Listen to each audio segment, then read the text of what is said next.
कुरूद विधानसभा क्षेत्र के छत्तीसगढ़ प्रदेश के 90 विधानसभा में से एक सियासी दंगल का क्षेत्र है, जहां से बीजेपी के कद्दावर नेता विधायक अजय चंद्राकर चुनाव लड़ते हैं। वहीं पूर्व 2018 में बागी के रूप में चुनाव लड़े हैं। विधानसभा प्रत्याशी और वर्तमान कांग्रेस सरकार में कई अहम पदों पर सरकार की योजनाओं को समाज के अंतिम व्यक्ति तक पहुंचाने का काम करने वाले कृषि उपज मंडी कुरूद के अध्यक्ष नीलम चंद्राकर से हमारे संवाददाता रूपेश साहू ने खास बातचीत की है, जिसमें सरकार की योजनाओं के साथ साथ भाजपा के पूर्व सरकार के कार्यों और मिशन 2023 के विधानसभा चुनाव शामिल हैं। नमस्कार, मैं रूपेश साहू और आप देख रहे हैं साधना न्यूज। मंजिल उन्हीं को मिलती है जिनके सपनों में जान होती है। पंख से कुछ नहीं होता, हौसलों से उड़ान होती है। उसी हौसलों के दम पर आज लगातार कुरूद विधानसभा क्षेत्र ही नहीं अपितु पूरे धमतरी जिला और प्रदेश में अपना नाम का छाप छोड़ने वाले हम एक ऐसे शख्सियत से आज आपको रूबरू करवाने जा रहे हैं, जिनका कर्म ही और जिनका कर्म से ही नाम बना है। मानव सेवा ही नारायण सेवा है जिनको वो मानते हैं, और वैसे ही संघर्षशील व्यक्ति की कहानी उन्हीं की जुबानी आज हम आपको सुनाने जा रहे हैं। हमारे साथ हैं, हमारे साधना न्यूज के खास प्रोग्राम एक मुलाकात में हमारे साथ चर्चा के लिए मौजूद है नीलम चंद्राकर जी, जिनका परिचय हम बता देते हैं। वर्तमान में मंडी बोर्ड के अध्यक्ष हैं, पूर्व में जिला पंचायत सदस्य भी रह चुके हैं और कुरूद विधानसभा क्षेत्र और प्रदेश के पूर्व मंत्री कद्दावर नेता को उन्होंने कई विधानसभा 2018 के चुनाव में कई टक्कर भी दिए हैं। जी हाँ, नीलम चंद्राकर जी की बात कर रहे हैं हम। बहुत बहुत स्वागत है सर आपका। धन्यवाद रुपेश भाई। आज आप लोगों से आपस में बैठने का मौका मिला है और स्वदेश न्यूज़ चैनल को भी मैं धन्यवाद देता हूँ, साधना न्यूज़ चैनल को भी मैं धन्यवाद देता हूँ कि आप लोगों ने मुझसे बात करने, वार्ता करने के लिए आज समय दिए। चंद्राकर जी, हम एक चीज जानना चाहेंगे कि कुरूद विधानसभा ही नहीं अभी तो पूरे प्रदेश में आप पंचायती राज समन्वयक भी रह चुके हैं। लोग जो है, लोगों के दिल में आप बसे हुए हैं। हम जानना चाहेंगे कि आपका जो जीवन शैली है वो किस प्रकार से है और आपका रहन सहन कैसे बीता, साथ ही शिक्षा दीक्षा कैसे आप प्राप्त किए, ये जानना चाहेंगे जी। रुपेश भाई, मैं 1996 से सेवा दल से राजनीति पे आया हूँ और राजनीति हमारे खून में बसता है, क्योंकि हमारे पिताजी यहाँ पर 15 साल तक सरपंच थे और पूर्व मंत्री अजय चंद्राकर को हरा करके उन्होंने पार्षद भी चुनाव जीता है 1994 में। तो बचपन से ही हम लोग राजनीति देखे हैं और बहुत अच्छे से समझे भी हैं। और उसके बाद लगातार मेरी मन में इच्छा थी कि लोगों को यूथ कांग्रेस की राजनीति, और उस समय यूथ कांग्रेस चलता था, नहीं था, तो सब लोगों को देख के लगता था कि मैं भी अच्छा राजनीति करूं और लोगों की सेवा करूं। और वही सब चीज़ों को देख करके लोगों घर में सब लोग आते थे मिलने के लिए, सभी के काम के लिए सबको दबाव बना के काम करना पड़ता था। उसके बाद से मैंने सोचा कि शुरुआत किया जाए, तो सेवा दल में मुझे ब्लॉक अध्यक्ष बनाया गया 96 में। उसके बाद 98 में मुझे यूथ कांग्रेस का अध्यक्ष बनाया गया, जो 2001 तक था। और लगातार उसके बाद मैं सक्रिय होकर के युवाओं के बीच काम किया। और उसके बाद 2009 में मुझे जिला पंचायत की टिकट दिया गया कांग्रेस पार्टी के द्वारा मगरलोड ब्लॉक से। वो उस समय मैं भी सोचा कि यार मगरलोड ब्लॉक कैसे चुनाव लड़ूंगा, बहुत दूर पड़ता है, उस ब्लॉक में मेरे कोई जानता नहीं है। लेकिन फिर भी मैंने 15-20 दिन तक दिन रात मेहनत किया, लोगों के घर घर जा कर के मुलाकात किया, सबसे बैठ के बात किए, और जो कार्यकर्ता जो वर्षों से बैठे थे उनको जा कर के तैयार किए भी, आप पार्टी में बढ़िया आप लोग खुल करके आइए, हम सारा चीज़ का सहयोग करेंगे और आपके सुख दुख में हमेशा आप साथ में खड़े रहेंगे। तो कार्यकर्ताओं को लगा कि नहीं, कोई व्यक्ति अच्छा हम लोगों के साथ में देने वाला आ चुका है, और उन्होंने खुलकर सब कोई काम किया और लगभग मैं 10,500 वोट से वहाँ चुनाव जीता। उसके बाद फिर 2014 में मुझे फिर पुनः दूसरा बार जिला पंचायत का टिकट दिया गया, और टिकट दे करके मुझे कुरूद के सराउंडिंग गोल 4 नंबर वार्ड था, उसमें टिकट दिए। वहाँ भी पुराना मेरा संबंध सब लोगों से था बचपन से, और बहुत लोग पढ़े भी थे मेरे साथ, तो सब लोग बढ़िया खुल के सहयोग किए और 11,500 वोट से उस समय चुनाव जीता। तो लोगों के बीच में प्रेम है, आपस में सद्भाव है। और 2015 में फिर मुझे पंचायती राज, राजीव गांधी पंचायती राज संगठन का आदरणीय भूपेश बघेल जी के प्रदेश अध्यक्ष रहते, मुझे उनके अनुशंसा पर राष्ट्रीय अध्यक्ष मीनाक्षी नटराजन जी ने प्रदेश अध्यक्ष की मुझे जिम्मेदारी दी। और उसके बाद मैंने लगातार 3 साल तक प्रदेश में पूरे लगभग 90 ब्लॉकों में जाकर मैंने बैठक किया, आवासीय शिविर भी लगाए जहां पर लोगों को गांधी के विचारधारा, महात्मा गांधी जी की विचारधारा और उनके विचारधारा को जन जन तक पहुंचाने का प्रयास हम लोग राजीव गांधी पंचायती राज के माध्यम से किए।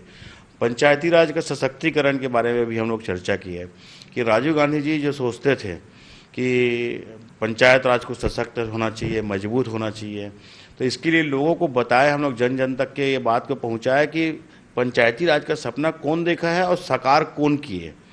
तो ये सारे चीज़ों को हम लोगों ने लोगों तक जन जन तक पहुंचाने का प्रयास किए। चाहे बिहार, जंगल, सुकमा, बीजापुर, गीदम में भी जाकर के मैंने आवासीय प्रशिक्षण शिविर किया, सरगुजा संभाग में भी जाकर आवासीय प्रशिक्षण शिविर किया, सभी जगह काम किए। उसके बाद फिर 2018 में लगातार मेहनत किए, पब्लिक की आवाज़ थी सबकी कि चुनाव लड़ना है, चुनाव तैयारी करो करके। और मैंने बहुत ईमानदारी के साथ सभी जगह, हर गांव में, हर मोहल्ले में जा कर के मैंने बैठक लिया कि 15 साल हम विपक्ष में बैठे हैं और भारतीय जनता पार्टी कुशासन और विवाद की स्थिति, हर जगह दबाव की राजनीति, हमारे कांग्रेस कार्यकर्ताओं को जेल भेजना, उनके ऊपर FIR कराना, नाना प्रकार के दबाव यहाँ पर था। तो मैंने उस समय सोचा कि अब जो होगा देखा जाएगा, मेरे को भाजपा वालों से लड़ना है। और इसी हिसाब से मैंने गांव-गांव में अपने कार्यकर्ताओं को मजबूत किया। कई जगह ऐसा था कि झंडा लगाने के लिए किसी हिम्मत नहीं होती थी, कई बार ऐसे कार्यकर्ता डर के मारे छुप के मिलने के लिए आते थे, तो मैं उनको कॉन्फिडेंस लाया कि यार आप चिंता मत करो, सामने आओ, हम लोग सब कोई मिलजुल के काम करेंगे। और उस दरमियान में एक घटना भी बड़ा हुआ, यहाँ पर DJ कांड हुआ कुरुद में। तो मैं उस समय एज ए चीफ गेस्ट गया था उस मोहल्ले में। वहाँ पर तहसीलदार और TI को, थानेदार को बुला करके, यहाँ के उस समय बड़ा मंत्री थे, वर्तमान विधायक जो, उनके द्वारा जा कर के DJ को बंद कराया गया कि तुम इसको अतिथि क्यों बनाए हो और यहाँ पर क्यों कार्यक्रम करा रहे हो। उन्होंने इतना ज़्यादा वहाँ पर विमर्श पैदा किया, आप तो आपस में विवाद पैदा किया, अंत में कुल मिला पब्लिक आक्रोश हो गई और ये जा कर के पथराव एक दूसरे के घर पर जाकर करना चालू कर दिए। रात तक पता चलता कि मुझे मुख्य आरोपी बना करके मुझे जेल में डाल दिया गया। हम लोग ऐसे दिन भी देखे हैं, कार्यकर्ता तो जेल में गए, हम लोग भी जेल में गए, 40-42 दिन तक सबको जेल में रहना पड़ा। बहुत बड़े घटना वहाँ पर हुआ था। तो एक ऐसा स्थिति पैदा किया कि कोई भी यहाँ में विरोध करने वाला पैदा ना हो, कोई भी विरोधी अगर पैदा हो रहा है तो उसको समाप्त करो। ये राजनीति कुरुद विधानसभा के अंदर उस समय चली थी और उसमें हम लोग उसमें प्रताड़ना के साथ साथ हम लोग पूरी ताकत के साथ झेले और उसका परिणाम 2018 में सबको लग रहा था कि इस समय बदलाव होगा और सबको उम्मीदें थी कि नीलम चंद्राकर को टिकट मिलेगी और वो चुनाव जीतेंगे, ऐसे सबकी उम्मीद थी। लेकिन जो भी परिस्थितियां बनी ऊपर में और जिस कारण से भी हो, मुझे तो ज़्यादा जानकारी नहीं है कि किस कारण से टिकट कटा, लेकिन पब्लिक के, जनता के इतनी ज़्यादा दबाव प्रेशर था, कार्यकर्ताओं के इतना दबाव प्रेशर था कि आपको चुनाव लड़ना है। मेरा एक ही सवाल था जब टिकट नहीं मिला, दिल्ली से मैं वापस आया तो, कि भाई आप लोग अभी बोल रहे हो जोश में यार, उसके बाद आप मेरे को बीच में फंसा दोगे, आप लोग चुनाव नहीं लड़ लूँगा और साथ नहीं दोगे। तो सब लोग बोले कि हम लोग लड़ेंगे। मैं बोला कल जो 10 बजे नामांकन के टाइम में अगर कोई आदमी, सभी लोग आएंगे और भीड़ पर आप लोग पर्याप्त रूप से आओगे तो मैं चुनाव लड़ूंगा, नहीं फिर नहीं लड़ूंगा। मेरा कोई शौक़ नहीं है चुनाव लड़ने का। तो सब कार्यकर्ता, सुबह देखता हूँ घर से निकला तो लगभग 10 से 12 हज़ार आदमी लोग पहुँच चुके थे, बिना पैसे, बिना गाड़ी भेजे, सब लोग अपने दिल से घर घर से निकल के आदमी लोग आए थे। तब मेरे को फिर विचार करना पड़ा कि नहीं, मेरे को जनता क्या और कार्यकर्ताओं का और साथियों के विचार से मेरे को लड़ना आवश्यक महसूस हुआ। तो जैसे भी परिस्थिति बनी, चुनाव लड़ लिए और त्रिकोणीय मुकाबला भी हुआ और 9-10 हज़ार वोटों से लगभग मेरा हार हो गया। और इस बात का अफसोस है कि एक जो जिस रावण जैसे व्यक्ति के साथ हम लोग लड़ना था, जीतना था, उसमें हम लोग पूरा नहीं कर पाए, कहीं न कहीं कुछ कमी के कारण से। लेकिन 2023 में जो वो लड़ाई है, उस लड़ाई को हम लोग को समाप्त करना है पूरा, और इस समय फतेह हासिल करना, ये हम लोग टारगेट लेके चल रहे हैं। क्योंकि जैसे भी परिस्थिति रही, आदरणीय हमारे भूपेश बघेल जी, हमारे यशस्वी मुख्यमंत्री जी के द्वारा पुनः हम लोग को बुला करके लोकसभा में फिर काम करने के लिए बोले, और सब लोग मिलजुल करके काम किया, और लोकसभा में उसका परिणाम भी मिला कि कुरुद विधानसभा में सीधा 24-25 हज़ार वोट मिला था विधानसभा में, वो सीधा 70,000 वोट मिला। सब लोग मिल के काम किए तो 2,000 वोट से बस माइनस हुए, जबकि मोदी लहर में बाकी विधानसभा में 25,000 30,000 से चुनाव हारे हैं, लेकिन हम लोग मात्र 2,000 वोट से चुनाव हारे कुरुद विधानसभा को। आप जिस हिसाब से बता रहे हैं, आपके बातों से एक पंक्ति नजर आती है मेरे को, याद आता है, असफलता एक चुनौती है स्वीकार करो, क्या कमी रह गई देखो और सुधार करो। बिल्कुल ये फीडबैक बैठता है। आगे रणनीति क्या है? रणनीति वही है, देखो मैं तो अब आदत बन गया है मेरा, 20 साल से मैं कंटिन्यू पब्लिक के बीच जाना और लोगों के बीच में काम करना, और आज भी चुनाव हारा हूँ। 15 दिन दुखी था, तकलीफ थी, मेरे को बहुत परेशानी थी, लेकिन मैं 16वें दिन से फिर मैंने तुरंत फिर वही शादी, छठी, बरी, मरनी, शादी में सब जगह जहाँ दुख में सुख में सारे कार्यक्रम में सम्मिलित होना चालू कर दिया। धीरे धीरे पार्टी के कार्यक्रमों में भी लोगों के साथ मिलना जुलना मेरा चालू हुआ। ऊपर वाले भी मुझे बुलाकर बोले जो हो गया सो हो गया, और आगे सबको साथ मिलजुल करके काम करना है। और मैंने इसीलिए अभी भी कहा कि अब हमारी तैयारी चुनाव जीत की है। अब ऊपर वाले क्या आदेश देते हैं, क्या देते हैं, किसको क्या देते हैं, उससे मुझे कोई दरकार नहीं है। मैं ये चाहता हूं कि इस समय कुरुद विधानसभा में परचम लहराना है कांग्रेस का, और भूपेश बघेल जी को हमको पुनः एक बार मौका देना है, मुख्यमंत्री बनाना है, क्योंकि वो किसानों के लिए, मजदूरों के लिए, महिलाओं के लिए नाना प्रकार की योजना के तहत निश्चित रूप से छत्तीसगढ़ में आमूलचूल परिवर्तन किए हैं। एक सवाल, महत्वपूर्ण सवाल है, ये 2018 के जो विधानसभा चुनाव है उससे उत्पन्न होकर आ रही है। आपके लिए नीलम जी, पार्टी ज़्यादा मायने रखता है कि जनता की हित जो है सर्वोपरि रखता है, कि अगले 2018 के चुनाव में जिस हिसाब से आपने जनता के हित को ध्यान में रखते हुए जनता के सपोर्ट में आकर के पार्टी से बागी लड़के चुनाव लड़ा था, तो इस बार जो है रणनीति क्या रहेगी आपके लिए, ज़्यादा सर्वोपरि क्या? क्योंकि उस समय परिस्थिति अलग थी, उस समय सबके मन में एक ही भावना था कि मतलब चुनाव लड़ना है, क्योंकि उन्होंने को मेरा मेहनत देखे थे। मतलब मैंने 5 साल 2013 से 18 के बीच जो मैंने मेहनत किया है, मतलब किसी को भी देख करके तरस आ जाता है कि यार ये नीलम चंद्राकर सुबह से लेकर रात को 2 बजे तक घूमता है, गांव-गांव में मीटिंग बैठा, हर मोहल्ला में, गली में, महिलाओं से, युवाओं से, हर प्रकार के वर्गों से, गरीब लोगों से भी उनकी जो समस्या है उसके लिए हर चीज़ में मैंने बहुत ज़मीनी स्तर पर 5 साल मैंने मेहनत किया था। तो लोगों को कहीं न कहीं मेरे प्रति एक सिंपैथी थी कि नहीं, नीलम को चुनाव में लड़ना था, इनका अधिकार था। और हकीकत में उस समय कोई दावेदार भी नहीं थे, लेकिन जो भी परिस्थिति बनी मैं किसी को जिम्मेदार नहीं ठहराता, तो लोगों को दुख बहुत हुआ, तो उन्होंने बहुत ज़्यादा जीत किया। मेरा इच्छा नहीं था कि चुनाव लड़ूँ, पूरे मंच हुआ, सभा हुआ हमारा, तो उसमें भी मैंने बोला, तो सब लोग बोले नहीं तुमको चुनाव लड़ना अच्छा है। तो उनकी भावनाओं को मैंने कदर करके लड़ा जरूर, लेकिन अभी की परिस्थितियां अलग है। मुझे पूरी उम्मीद है आदरणीय हमारे यशस्वी मुख्यमंत्री जी को कि मैं 61,000 का जो वोट पाया हूं, तो निश्चित रूप से मुझे एक बार वो सम्मान और जगह दिलाएंगे, ऐसा मुझे महसूस होता है, पूरी उम्मीद है। और नहीं तो वो जो आशीर्वाद देंगे, जो आदेश करेंगे, उसको हम मान्य करेंगे। नीलम जी, मिशन 2023 को आप किस प्रकार से देखते हैं?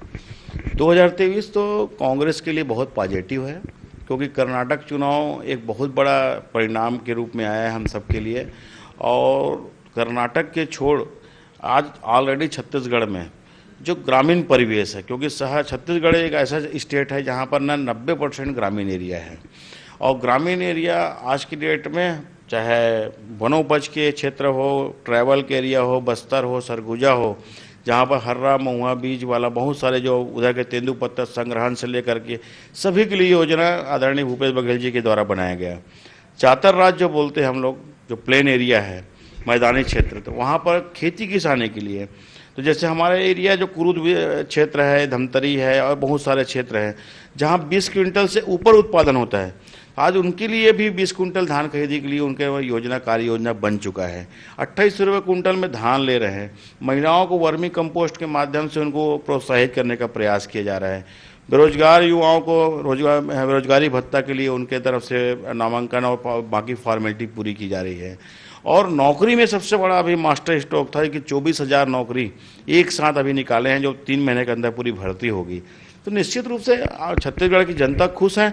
आज हम भाजपा के लोग पास जाए, चाहे गांव के किसी आम आदमी के पास जाए, पूछते हैं तो स्पष्ट बोलते हैं कि यार हम लोग भूपेश बघेल को एक मौका और देंगे, क्योंकि ये आदमी के आने से आम जनता को डायरेक्ट फायदा हुआ है। भारतीय जनता पार्टी के कार्यकाल में 15 साल मात्र भ्रष्टाचार का काम हुआ। भ्रष्टाचार करके किसमें कितना पैसा कमाए, जो पैसा को भूपेश बघेल जी डायरेक्ट किसानों और मजदूरों और डायरेक्ट लोगों के बीच में जेब में पैसा दे रहे हैं, चाहे वो गोबर के माध्यम से, गौमूत्र के माध्यम से, किसी भी माध्यम से, वो पैसा पहले भारतीय जनता पार्टी के लोग सामग्री देख भ्रष्टाचार करते थे। जैसे मोबाइल वितरण किए, 28 रुपये का मोबाइल था माइक्रोमैक्स का, उसको 8,500 रुपये में गवर्नमेंट खरीदी किया। 5,000 रुपये का उसमें कमीशन खा करके इन्होंने भ्रष्टाचार कर दिया। जनता क्या मिला? सड़ा वाला मोबाइल मिला, टूट गया मोबाइल, खत्म हो गया, किसी चालू तक नहीं हुआ। तो ये एक बहुत बड़ा भ्रष्टाचार था। ऐसे बहुत सारे भ्रष्टाचार जो मैं गिनाऊंगा तो सुबह से शाम हो जाएगा। चंद्राकर साहब, भाजपा कहती है कि अब की बार भाजपा सरकार, लेकिन आप कहते हैं अब की बार 75 पार। विधायक के कार्यकाल को आप किस प्रकार से देखते हैं अजय चंद्राकर? देखिए, अजय चंद्राकर का वो एक्सीडेंट के रूप में वो विधायक बनते हैं, मतलब एक्सीडेंटल है वो विधायक बने नहीं है। मैं हकीकत बता रहा हूँ, मैं इतिहास में पूरे जहाँ से उनको टिकट मिली है तब से लेके मैं जानता हूँ। जब 98 में उनको टिकट मिली, उस समय मैं यूथ कांग्रेस का अध्यक्ष था। उस समय जो उसका अधिकार था, उस समय उस व्यक्ति को टिकट नहीं मिला। उस समय गुरमुख सिंह होरा जी उस समय टिकट विधायक थे, किसी कारण उसकी टिकट कट गई। लेकिन ऐसे को टिकट दिया गया जो हमारे 10 सालों तक इस क्षेत्र के अंदर पैर भी नहीं रखे थे, उसको टिकट दे दिया गया। इसके चलते में 1100 वोट से हम लोग चुनाव हारे हैं। अब समझ लो क्या है, एक्सीडेंटल बोलते हैं उसको। दूसरा फिर टिकट मिला, 5 साल फिर वो जो हारी थी उसी को टिकट दे दिया गया 2003 में। वो भी एक्सीडेंटल था कि वो 5 साल हारने के बाद एक भी दिन कुरुद में नहीं आई थी। फिर भी देखो आप स्थिति, 27 वोट से चुनाव ये जीता। तो ये चुनाव इनको जिताए नहीं रहे थे, ये एक्सीडेंटल में जीते हैं। इसके बाद वही एक्सीडेंट थोड़ा सा पॉजिटिव हो गया। ये सोचे कमजोर प्रत्याशी समझ के किसी को फिर 2008 में ये लेखराम साहू जी को टिकट दिलवाया, विधायक हमारे पूर्व विधायक जी। तो वो उनको भारी पड़ गए और क्षेत्र में इनका आक्रोश था। 10 साल के इनके कार्यकाल में पब्लिक चाह रही थी बदलना है, इसको हराना है। तो पूरी पब्लिक एक होकर के उस समय माननीय लेखराम साहू जी को विधायक बनाए। फिर उसके बाद 2013 में टिकट का लोगों को मांग था, पब्लिक की जो मांग चल रही थी बदलने का, लेकिन नहीं बदले। उस एक्सीडेंटल में फिर ये विधायक बन गए 27,000 से चुनाव जीत के। 2018 में अगर वो टिकट देते 50,000 वोट से, इसलिए निपट जा रहे थे। लेकिन दिक्कत ये है कि उसको सही ढंग से अभी तक के लड़ने वाले व्यक्ति मिल नहीं पाए। चंद्राकर साहब, एक महत्वपूर्ण सवाल ये है कि हमारे धमतरी जिला में जिस हिसाब से खनिज संपदा का भंडार है, महानदी है, पैरी नदी हमारे जिले से होकर जाती है। आप जब विपक्ष में थे, भाजपा की सरकार छत्तीसगढ़ में हुआ करता था, तो आपके गाड़ी में लिखा रहता था, भाजपा के शासन में रेत मिलेगा राशन में। वो पंक्ति याद आता है मेरे को। तो आज तो आपकी सरकार है ना, आज आपकी सरकार है और रेत का भी दोहन कई टाइप के हो रहे हैं, अवैध तरीके से कई परिवहन चल रहे हैं। आप इस पर क्या करेंगे? मैं आपको बता रहा हूँ, गाहे बगाहे वो बात तो आती ही है। और रेत माफियाओं को कसावट के लिए हम लोग लगातार, मैं कलेक्टर साहब को भी कई बार बोला और जिला पंचायत में तारनी चंद्राकर जी भी कई बार इस मामले में अपनी बात को रखी है कि जिस रेत खदान का पट्टा वितरण किया गया 3 साल या 5 साल का, तो उन पट्टा वितरण में हम लोगों ने कई बार बोला कि यहाँ पर इनका नाप करो। जो अगर मान लो जाए 15 हेक्टेयर का पट्टा दिए हैं, वहाँ पर 20 हेक्टेयर 25 हेक्टेयर तक के खुदाई हो गई है, तो इस पर फाइन करो। इसमें तत्काल रोक लगाने के लिए कई बार मांग किया गया है। इस दरमियान गांव वाले कहीं न कहीं आपस में हो जाते हैं, तो इसके चक्कर चलते जो अधिकारी है वो अधिकारी लोग एक दो बार कार्रवाई भी किए, मांग किए थे हम लोग। यहाँ याद भी होगा आपको, गाड़ाडी में कांड हुआ था, गोविंद साहू के साथ मारपीट कर दिए थे, जिसमें हम लोग पूरे जिला पंचायत सदस्य सभी गए हुए थे। तो विरोध तो हम लोग उसके बाद भी किए। जो लीगल जो खदान चल रहे हैं उसमें हमको कोई आपत्ति नहीं है, लेकिन जो अनलीगल कहीं पर है, गलत हो रहा है, तो गांववासी जैसे बताते हैं तो उसका विरोध करने हम लोग तत्काल, जैसे सौंगा में हुआ था, सौंगा में हम लोग सहयोग किए साथियों का, और बीच में परखंदा में हुआ, चार भाठा में हुआ। तो कहीं कहीं पर जहाँ पर हम लोग पास शिकायत आती है तो वहाँ पर बिल्कुल जा करके हम लोग अपनी बात को रखते हैं। लगातार साल भर हो गया आप मंडी बोर्ड के अध्यक्ष हैं, और मंडी बोर्ड के तहत जो है आज कृषि उपज मंडी को ही देख लीजिए, जिस हिसाब से आज फल फूल रहा है बढ़िया से, और किसानों के लिए आपने स्वच्छ पेयजल प्रसाधन और मेडिकल मोबाइल यूनिट की जो मेडिकल सुविधाएं भी दिए हैं, जनता काफ़ी सराह रही है। और किस प्रकार से सुविधा आप मंडी बोर्ड के तहत देंगे, और गांव-गांव में आपने शेड निर्माण भी करवाया है? जी बताइए। मैं आपको बता, शेड अभी तक निर्माण? अभी मेरे को लगभग 10 महीने के आसपास हुआ है यहाँ शपथ ग्रहण लिए। माननीय हमारे यशस्वी मुख्यमंत्री जी के आशीर्वाद से यहाँ पर हम लोग अध्यक्ष के पद पर हम लोग बैठे हैं, पूरी हमारी बॉडी बैठी हुई है।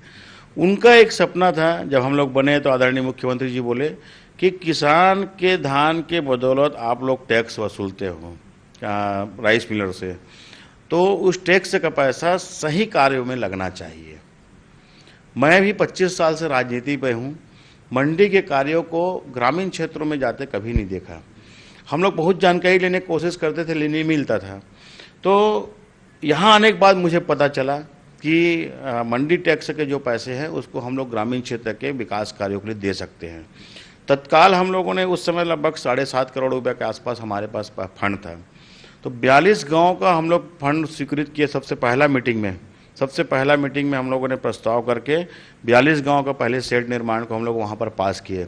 उसके बाद अभी 3 करोड़ 74 लाख रुपया का फिर अभी 28 गाँव में शेड निर्माण का भी स्वीकृति प्रदान किए हैं, जिसका आज टेंडर प्रक्रिया चल रहा है। निश्चित रूप से अभी लगभग 82 गांव के आसपास हमारा पूरा तैयारी कंप्लीट हो चुका है टेंडर प्रक्रिया तक। अभी मेरा लक्ष्य है कि सितंबर-अक्टूबर तक के लगभग पूरा 158 गांव जितने हैं, सभी गांव में शेड निर्माण को पहली प्राथमिकता में काम करना है। शेड निर्माण को प्राथमिकता बनाने का मतलब ये है कि मैं गाँव में जाता हूँ तो देखता हूँ कि शोक का कार्यक्रम हो तो खाना खिलाने का व्यवस्था बहुत बड़ी समस्या आता है, क्योंकि हर गरीब लोगों के पास बड़ा बड़ा जगह नहीं रहता है, और पानी बरसात के दिन होता है, धूप रहता है, तो एक शेड निर्माण में उसका काम हो जाता है। शादी का कार्यक्रम हो, छठी का कार्यक्रम हो, या चौथिया का कार्यक्रम हो, या रामायण जस की झांकी हो, या अन्य कार्यक्रम, गाँव जितने गतिविधियाँ वो शेड निर्माण के अंदर हो, ताकि हर मौसम में बढ़िया से काम कर सके। इसलिए पहला प्राथमिकता, क्योंकि हम एक भवन देंगे तो एक समाज का होगा।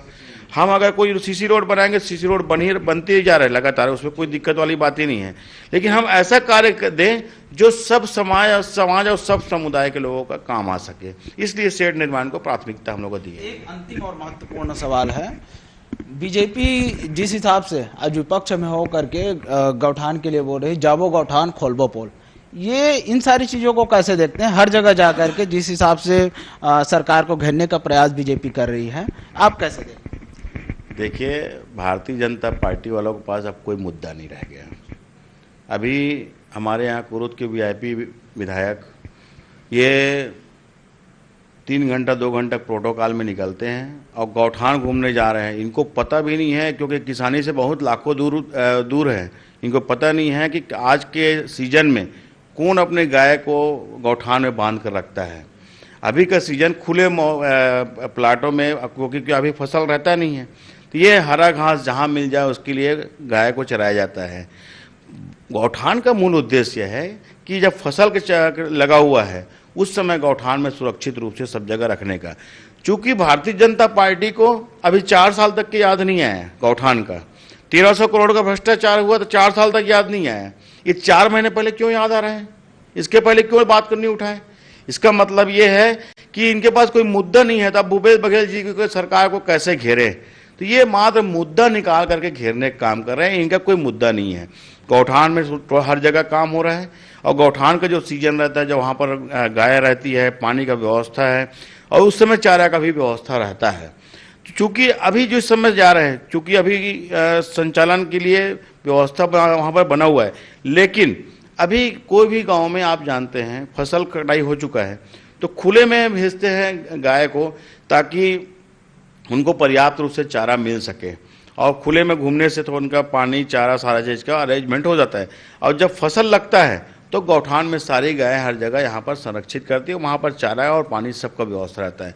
लेकिन इनको आरोप लगाना है, भारतीय जनता पार्टी लोग जो अपना गौ माता की सुरक्षा के लिए बात करते हैं, जब बेमेतरा में 300-400 जब गाय वहाँ पर मृत पाई गई और इनके भारतीय जनता पार्टी के नगर पालिका अध्यक्ष थे, उपाध्यक्ष थे, वो नगर पालिका उपाध्यक्ष के खुद के गौशाला था जिसमें 300 से 400 लोग थे, 400 गाय मृत पाई गई। उस समय कोई कार्रवाई नहीं किया गया। ये गौ माता के रक्षक बारे में बात करते हैं। ये कुरुद के विधायक अजय चंद्राकर गौ मूत्र को गौ मूत्र बोलते हैं और नाना प्रकार की चीज़ों पे उनको ये पता नहीं है कि किस चीज़ का कितना क्या सम्मान करना है। ये गोबर को भी अपमान किए, गौमूत्र को भी अपमान किए, गाय माता को भी अपमान कर रहे हैं गौठान में जा करके। अब थे नीलम चंद्राकर जी, जिन्होंने बता रहे थे कि छत्तीसगढ़ सरकार किस हिसाब से काम कर रही है और छत्तीसगढ़ अस्मिता को लेकर के छत्तीसगढ़ सरकार काम कर रही है और मिशन 2023 में अब की बार 75 पार होने वाला है। और निश्चित तौर पे कुरुद विधानसभा में टिकट के लिए नीलम चंद्राकर जी पुरजोर मेहनत कर रहे हैं। रुपेश साहू, साधना न्यूज़, धमतरी।